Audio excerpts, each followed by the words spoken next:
का जो next topic है आइसोटोनिसिटी, उसके बारे में बात करेंगे। बहुत इंपॉर्टेंट टॉपिक है।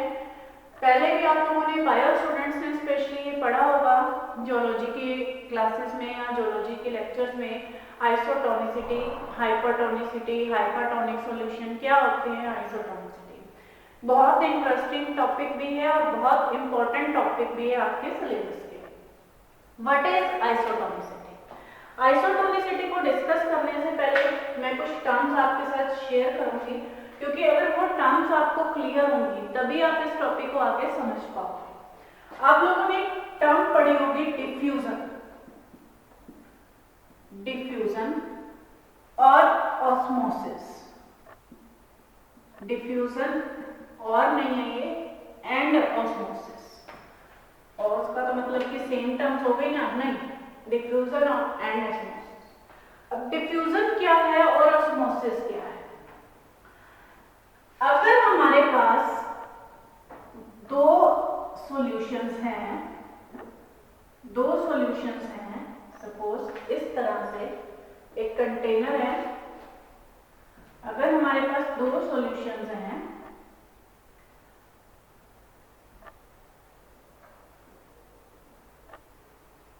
solution A and solution B.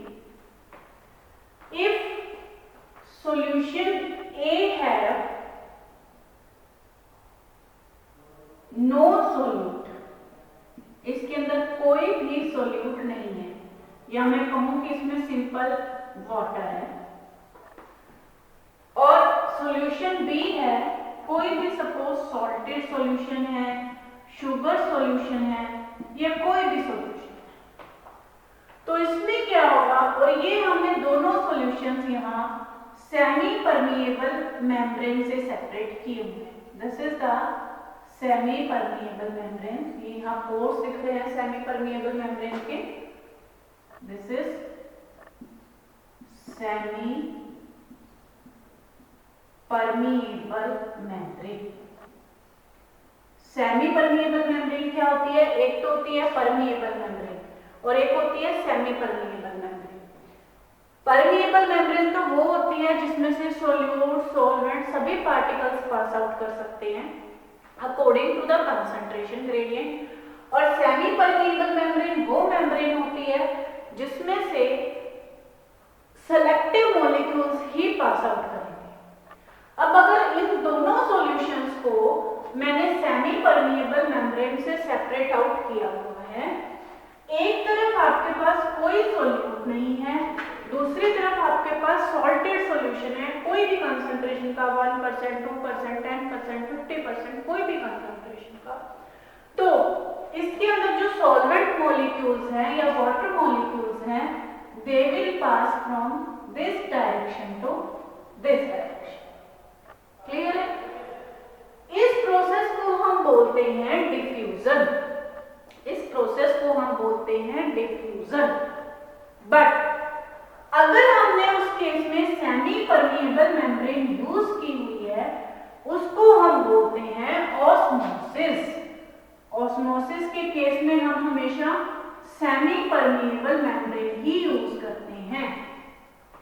Diffusion हमेशा परमिएबल मेम्ब्रेन के थ्रू होती है और सेमी परमिएबल मेम्ब्रेन के थ्रू हमेशा ऑस्मोसिस होती है। क्लियर है? अब हमारे इसमें आइसोटोनिसिटी में डिफ्यूजन का कोई रोल नहीं है, ऑस्मोसिस का ही रोल है। अब ऑस्मोसिस क्या है, या एक टर्म और आती है इसमें, ऑस्मोटिक प्रेशर क्या चीज है? ऑस्मोटिक प्रेशर क्या चीज है? ऑस्मोटिक प्रेशर होता है कि pressure, osmotic pressure is directly proportional to solute concentration. कि सॉल्यूशन के अंदर जितनी सोल्यूट की कंसंट्रेशन होगी उतना ही ज्यादा ऑस्मोटिक प्रेशर होगा, उतना ही ज्यादा ऑस्मोटिक प्रेशर होगा। अब इसके अंदर तो ऑस्मोटिक प्रेशर है, ऑस्मोटिक प्रेशर इसमें तो आपका लो है क्योंकि इसके अंदर तो सोल्यूट ही नहीं है। इसके अंदर ऑस्मोटिक प्रेशर है वो हाई है, क्योंकि इसके अंदर आपका सोल्यूट है। तो ऑस्मोटिक प्रेशर का क्या रोल होता है? ऑस्मोटिक प्रेशर का क्या रोल होता है? Osmotic pressure always prevent the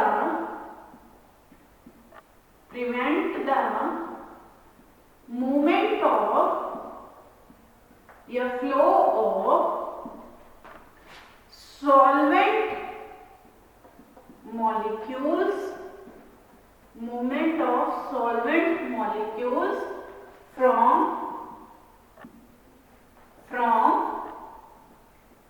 higher concentration of solute to lower concentration of solute। समझने की कोशिश कीजिए। इसमें मैंने लिखा क्या है कि ऑस्मोटिक प्रेशर ऑलवेज प्रिवेंट मतलब ये रोकता है। किस चीज को रोकता है? मूवमेंट। किसकी मूवमेंट को रोकता है? ऑफ सॉल्वेंट यानी वाटर मॉलिक्यूल्स की मूवमेंट को रोकेगा। कहां से? From higher concentration of the solute की हायर कंसंट्रेशन से to lower concentration of the solute. कि यहां से यहां जो मूवमेंट होगी, यहां से यहां अगर मूवमेंट होना भी चाहेगी सॉल्वेंट की, तो वो मूवमेंट कौन रोक देगा इसको? Osmotic pressure. क्लियर है? तो this is the osmotic pressure. Clear? चलिए अब आगे कंटिन्यू करते हैं। Iso-osmotic solution. दो टर्म्स आती हैं हमेशा आइसोटोनिसिटी के केस में, iso-osmotic solutions and isotonic solutions. Isoosmotic solutions and isotonic solutions।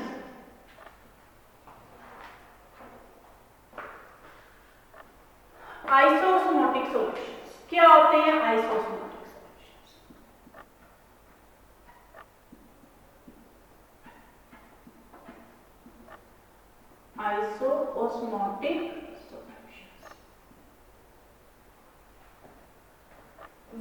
solutions when two solutions having same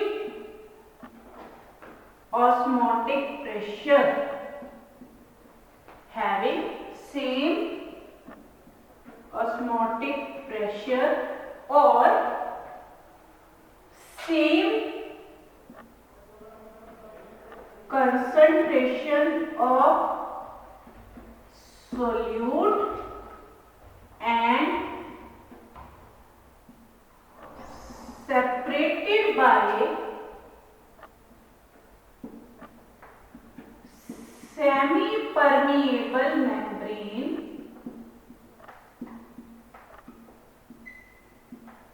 are called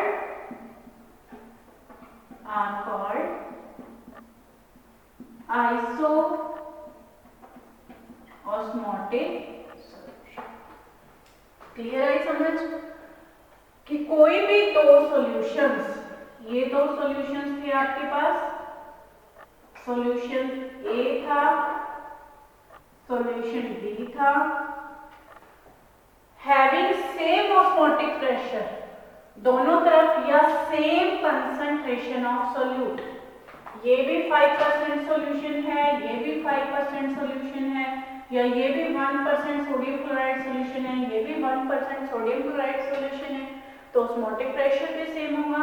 क्योंकि ऑस्मोटिक प्रेशर मैंने आपको बताया कि osmotic pressure is directly proportional to the solute concentration. तो इन solutions को हम बोलते हैं आइसोऑस्मोटिक सॉल्यूशंस। क्लियर है?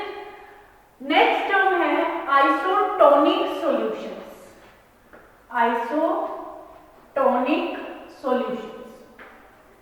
आइसोऑस्मोटिक और isotonic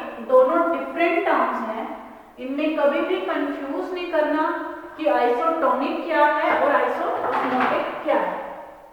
isotonic solutions,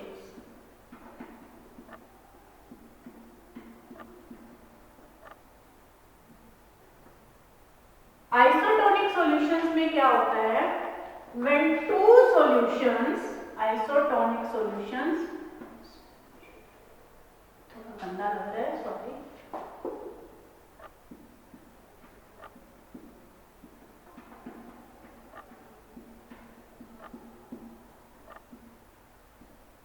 isotonic solutions क्या है, when two solutions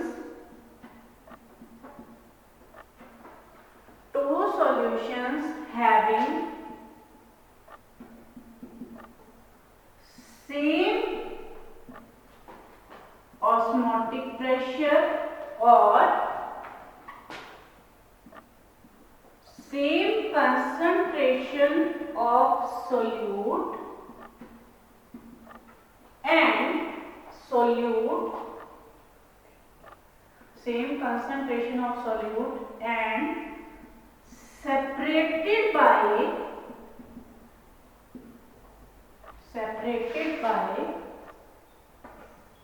biological membrane, separated by biological membrane and maintain the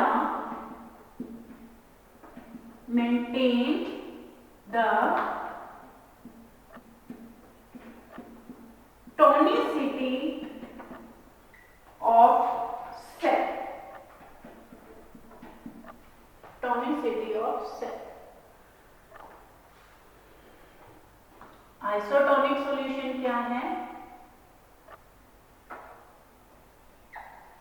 isotonic solution है, सेम डायग्राम मैं बार बार बना रही हूं लेकिन इनमें अंडरस्टैंड करिए थोड़ा सा डिफरेंस है कि जब दो सॉल्यूशंस उनका ऑस्मोटिक प्रेशर सेम है, वो तो आइसोऑस्मोटिक में भी था, सेम कंसंट्रेशन ऑफ सॉल्यूट है वो भी आइसोऑस्मोटिक में था, and separated by biological membrane, लेकिन वहां क्या था, separated by semi permeable.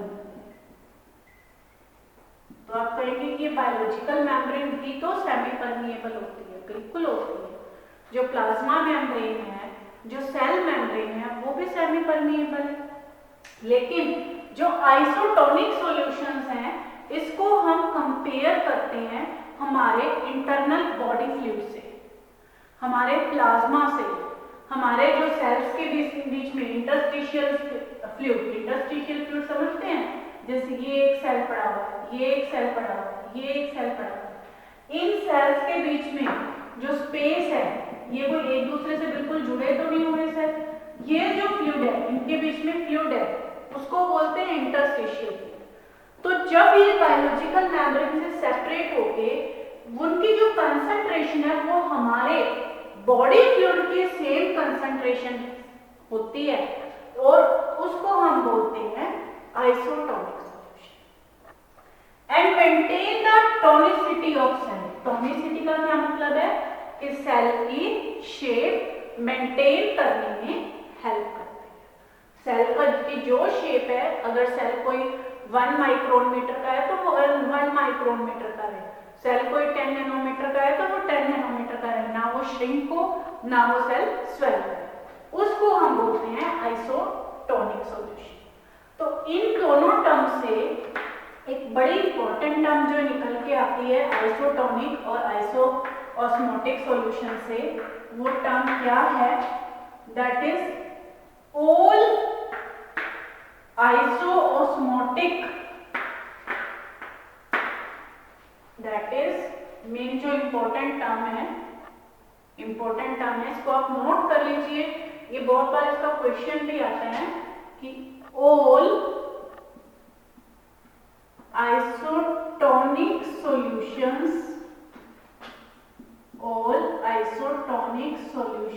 are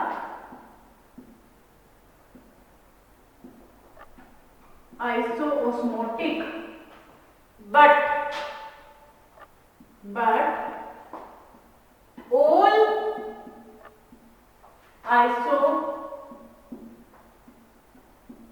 isosmotic solutions are not isotonic। बहुत इंपॉर्टेंट टर्म है ये, इसके ऊपर डायरेक्ट इस तरह से क्वेश्चन भी आ जाता है, डायरेक्ट इसके ऊपर इस तरह से क्वेश्चन आ जाता है कि सभी आइसोटोनिक सॉल्यूशंस आइसोस्मोटिक हैं, लेकिन सभी आइसोस्मोटिक सॉल्यूशंस आइसोटोनिक नहीं है। इसको एक्सप्लेन करेंगे, तो इसको एक्सप्लेन करने के लिए आप इसमें आइसोटोनिसिटी और आइसोस्मोटिक की जो डेफिनेशंस है वो बताएंगे, और उसमें आप प्रॉपर डेफिनेशन बताएंगे, उससे आप इसको डिफरेंशिएट कर सकते हैं। नोट कर लीजिए डेफिनेशन।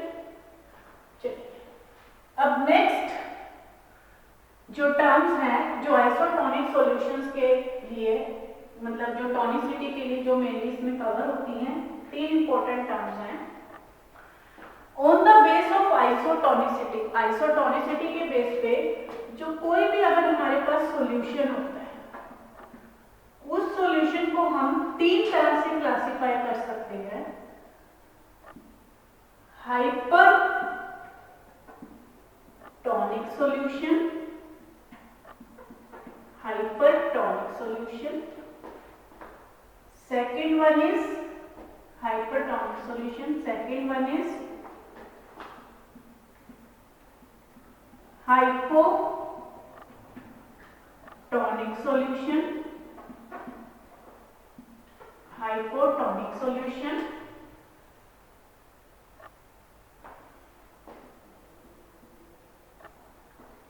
और इन दोनों के जो बीच की एक टर्म आती है दैट इज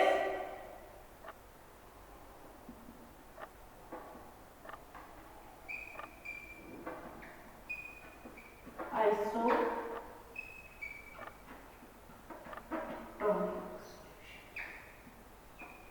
अब ये हम इसमें एक्सप्लेन करेंगे कि हाइपरटोनिक, हाइपोटोनिक या आइसोटोनिक सॉल्यूशंस क्या होते हैं। अब मैं आपको सिंपल सा एक जो हम घर में बहुत बार यूज भी होता है आपकी मॉम के किचन में, जब हम किशमिश को या ग्रेप्स को थोड़ी देर पानी में डाल के छोड़ देते हैं, किशमिश को या ग्रेप्स को थोड़ी देर पानी में डाल के छोड़ देते हैं, तो उससे क्या हुआ, किशमिश का साइज फूल जाता है, किशमिश का साइज फूल जाता है। यहाँ सिंपल आपने क्या डाला, यहाँ आपके पास वाटर है, ठीक है, इसमें आपने ये डाल दी जो श्रिंक सी एक किशमिश। थोड़ी देर बाद आपने क्या देखा, जो ये पूरी फूल के बड़ी गोल गोल सी सुंदर सी दिखने लगती है ना, ऐसे, ठीक है, इस तरह से दिखने लगती है।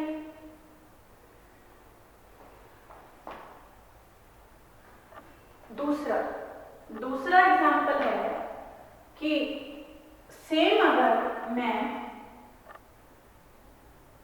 इस किशमिश को या ग्रेप्स का एग्जांपल लेते हैं, ग्रेप्स पूरे गोल गोल दिखाई देते हैं, ग्रेप्स को मैंने कंसंट्रेटेड सॉल्यूशन के अंदर डाल दिया। कंसंट्रेटेड सॉल्यूशन समझ रहे हैं, कंसंट्रेटेड सॉल्यूशन में डाल दिया, या जैसे बहुत गाढ़ी चाशनी में, शुगर की चाशनी बोलो, उसमें डाल दिया, तो ग्रेप्स का साइज कैसा हो जाएगा, इस तरह से श्रिंक हो जाएगा, इस तरह से श्रिंक हो जाएगा। तो जिसके अंदर साइज फूल गया, स्वेल कर गया, तो इसका मतलब क्या था, वाटर की कंसंट्रेशन यानी सॉल्वेंट की कंसंट्रेशन बाहर ज्यादा थी, यानी सोल्यूट बाहर कम था और सोल्यूट अंदर था, इसलिए उसमें पानी अंदर की तरफ मूव कर गया। और इसमें पानी बाहर की तरफ निकल गया। तो वो सॉल्यूशन जिनके अंदर बाहर कंसंट्रेशन कंपैरेटिवली कम होती है उनको तो हम बोलते हैं हाइपोटोनिक सॉल्यूशन। Hypotonic solution. और जिनके अंदर बाहर सॉल्यूट की कंसंट्रेशन ज्यादा होती है उनको हम बोलते हैं हाइपरटोनिक सॉल्यूशन। और जिनकी कंसंट्रेशन सेम होगी उसमें कोई फर्क ही नहीं पड़ेगा, तो वो सॉल्यूशन हो जाएंगे आइसोटोनिक सॉल्यूशन। तो हाइपरटोनिक सॉल्यूशन क्या हुए? The solution which will have the higher concentration of the solute as compared to the internal blood। हम हमेशा जो भी टॉनिक सॉल्यूशंस होते हैं, चाहे वो आइसोटोनिक हैं, चाहे वो हाइपरटोनिक हैं, चाहे वो हाइपोटोनिक हैं, उनको हमेशा हमारे ब्लड से, फ्लूइड से या बॉडी फ्लूइड से या प्लाज्मा से उसको कंपेयर करते हैं। तो जिनकी कंसंट्रेशन हमारे बॉडी फ्लूइड से ज्यादा होगी, सोल्यूट की कंसंट्रेशन, वो हाइपरटोनिक होंगे। जिनमें सोल्यूट की कंसंट्रेशन कम होगी वो हाइपोटोनिक होंगे, और जिनकी कंसंट्रेशन सेम होगी वो आइसोटोनिक होंगे। अब अगर जैसे मैं आपको एक एग्जांपल दूं हाइपरटोनिक का, तो हाइपरटोनिक में जैसे अगर आप कह सकते हो 1% जो सॉल्यूशन है सोडियम क्लोराइड का, वो हाइपरटोनिक है। 0.9% जो सॉल्यूशन है सोडियम क्लोराइड का, वो आइसोटोनिक है हमारे बॉडी फ्लूइड से। और 0.5% जो सॉल्यूशन है सोडियम क्लोराइड का, वो हाइपोटोनिक। अब अगर मैं एक आरबीसी सेल को रेड ब्लड सेल को, ये रेड ब्लड सेल मैंने इसके अंदर रखा, रेड ब्लड सेल को हाइपरटोनिक सॉल्यूशन में रखा, तो उसका क्या होगा? कंसंट्रेशन बाहर ज्यादा है तो ये सेल इस तरह से श्रिंक हो जाएगा। अगर मैंने इसके अंदर रखा रेड ब्लड सेल को, इसमें कोई फर्क नहीं पड़ेगा, नो इफेक्ट। और अगर मैंने इसके अंदर रखा रेड ब्लड सेल को, तो इसमें क्या होगा? रेड ब्लड सेल का जो साइज है वो स्वेल कर जाएगा। तो दोनों ही केसेस में क्या होगा? ये भी हार्मफुल है जब वो श्रिंक कर जाएंगी, ये भी हार्मफुल है जब वो स्वेल कर जाएंगी। यहाँ पे रेड ब्लड सेल्स की हेमोलिसिस हो जाएगी, टूटना शुरू हो जाएंगे। तो इसलिए जो हमेशा हम जब भी बॉडी फ्लूइड यूज करते हैं, डेक्स्ट्रेस सॉल्यूशन, सोडियम क्लोराइड सॉल्यूशन या कोई भी आईवी इंजेक्शन, तो वो हमारी बॉडी के लिए आइसोटोनिक होनी चाहिए। क्लियर है? नेक्स्ट जो लेक्चर है उसके अंदर हम रीड करेंगे कि हम किसी भी सॉल्यूशन की आइसोटोनिसिटी कैसे मेंटेन कर सकते हैं। तब तक अपनी पढ़ाई जारी रखिए और साथ में मस्ती करिए। Okay bye.